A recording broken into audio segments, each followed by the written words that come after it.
E eu creio que o senhor vai acabar conectando as duas coisas, mas ainda assim poderíamos fazer uma pergunta distinguindo o fato dele ter sido chamado para seguir a Deus e o fato dele ter sido chamado, né, considerado aquele que é nomeado de pai da fé, mesmo quando ele foi alguém que demonstrou em alguns episódios dúvida, medo, ali com o faraó. Ele vai lá e ele acaba, de certa forma, não sei até que ponto a gente pode dizer mentindo, mas falando meias verdades para tentar se proteger. E você vê algumas histórias nesse sentido que parecem falar que Abraão teve uma fé com dúvidas, com fraquezas. Como alguém assim pode ser chamado pela Escritura de pai da fé? É porque a fé, em termos bíblicos, ela, quando exercida pelos homens, ela nunca é perfeita. A nossa fé, ela tem deficiências. E o melhor de nós, mesmo aquele que tem a fé num grau mais intenso, como é o caso de Abraão, ainda assim essa fé é manchada pelas imperfeições. A fé verdadeira, ela questiona, ela pergunta, ela duvida, ela fraqueja, porque é uma fé exercida por uma criatura caída, que somos nós. Nós não conseguimos confiar em Deus o tempo todo, de maneira perfeita e completa, de forma a gozar de paz e tranquilidade e enfrentar as dificuldades da vida sem medo e sem temor. A angústia, a dúvida, a incerteza, a preocupação fazem parte de nós, do lado de cá da eternidade, ainda que nós saibamos que Deus existe, que Ele recompensa aqueles que o buscam, que Ele está conosco, que Cristo morreu por nós, que Cristo está vivo, que o Espírito Santo está em nós, que o Espírito age, que o Espírito nos guia, que nós andamos no Espírito. Ainda assim, o nosso coração ele não é completamente descansado em Deus. A nossa confiança ela não é total. A nossa mente não é totalmente esclarecida. Então, há momentos em que essas coisas vazam, sobem até a superfície e atrapalham a nossa caminhada com Deus. É o caso de Abraão. Agora, o fato de que eu, em alguns momentos, vacilei, questionei, duvidei, perguntei, não acreditei, não quer dizer que eu não tenha fé. Apenas que a fé vacila. A fé é imperfeita. É o caso de Abraão. Quando Deus apareceu a Abraão, lá em Ur dos Caldeus e depois em Padã Arã, nós temos que lembrar que foram dois tempos, né, em que Deus apareceu a ele. Mudar de lugar aqui na cadeira que as costas já estão doendo. Vai se ajeitando aí. Então, quando Deus apareceu a Abraão, Abraão acreditou. Ele reagiu em fé, ele confiou em Deus. E a prova disso é que ele deixou a sua família, ele foi com seu pai, com seu sobrinho Ló, fazer a longa peregrinação, subir o Eufrates, fazer a volta lá em cima e descer para Canaã.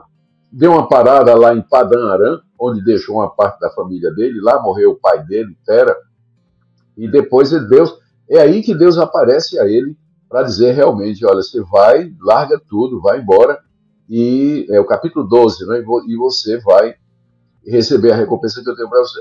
Então, Abraão desce para a região de Canaã em uma demonstração de fé. Ele não sabia para onde ia, e Deus disse para ele, eu vou te dar a terra das tuas peregrinações, né? E de ti virão nações e um povo numeroso, sendo ele já velho, ele devia ter já uns 75, 80 anos de idade, e Sara um pouco menos do que isso, e era estéril, né? Sara era estéril. Então, tudo isso contribuía para Abraão não acreditar, né? Dizer que ele estava tendo uma alucinação, que esse Deus, essa voz que ele estava ouvindo, ou aquele anjo que lhe aparecia, aquilo era fruto da cabeça dele. Mas não, ele creu e obedeceu a Deus. Só que quando ele chega em Canaã, tem uma fome na terra, aquela região é muito marcada por períodos de escassez devido à falta de chuva, praga de gafanhoto, uma série de outras coisas. Sim. Então, Abraão, que tinha recebido as promessas e que tinha confiado até então, disse, rapaz, quer saber de uma coisa? Se eu ficar aqui, eu vou morrer, meu gado, meus escravos e a minha família toda. E aí ele deu no pé, desceu mais um pouco, atravessou o Negueb e chegou no sul do Egito, né, na região do vale, do delta do Nilo, naquela região ali. E mais tarde seria Gósen, o local onde os seus descendentes haveriam de morar no tempo de José. E ali ele sabendo que os egípcios tinham costume, especialmente os faraós, né, eram supremos mandatários e tinham o poder, inclusive, de pegar a mulher que quisessem, de quem quisesse. E ele, Sara, apesar de ser uma senhora de uma certa idade, ainda conservava uma beleza rara.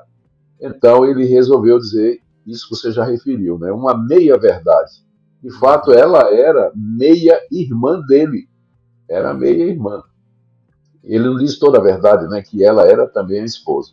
E aí acontece aquele episódio que o rei toma Sara e aí Deus intervém para salvar a semente, porque se Sara tivesse relações com esse faraó, o filho não seria o filho de Abraão, não é isso? E aí Sim, toda a interessante. linhagem seria contaminada. E Abraão volta para a terra prometida sob a bênção de Faraó no final, protegido, com escolta e mais rico, 2 vezes mais rico do que tinha chegado lá no Egito. Então, mas foi um vacilo. Outro vacilo é quando o tempo passou e a empregada, uma serva dele, Agar, foi dada a ele pela própria esposa, Sara, como um meio de ter filhos através da escrava. Nisso não há nada ilegítimo à luz dos costumes do Antigo Oriente. Sim. Uma senhora poderia ter filhos através de suas escravas, não é? Isso era alguma coisa, era uma prática perfeitamente legal. E Ismael seria o herdeiro legítimo, primogênito herdeiro de Abraão. Só que Deus disse, não é esse não, porque esse aí nasce de um estratagema humano. E o que eu prometi para você, ele tem que nascer pelo Espírito, pelo poder. Então despede Agar, despede o Ismael, porque o filho que vai herdar é aquele que vai nascer de Sara. E de fato, um ano depois, nasce Isaac, que é o filho da promessa, não é? Que é o filho da promessa. Sim. Mas esses 2 episódios ilustram as vacilações que Abraão teve, né? Ele é o pai da fé, ele é um exemplo para nós de como nós devemos confiar em Deus, mas isso não significa que a nossa fé ela é perfeita. Nós às vezes gritamos como aquele homem que estava na multidão e cujo filho estava doente e que Jesus disse que ia curar. Jesus perguntou, você crê que eu posso fazer isso? Ele respondeu, eu creio, ajuda a minha fé. Então, essa é a palavra constantemente em nossos lábios, né? Senhor, eu creio, mas ajuda a minha fé. A minha fé é muito pequena. Sustenta para que eu possa não desanimar.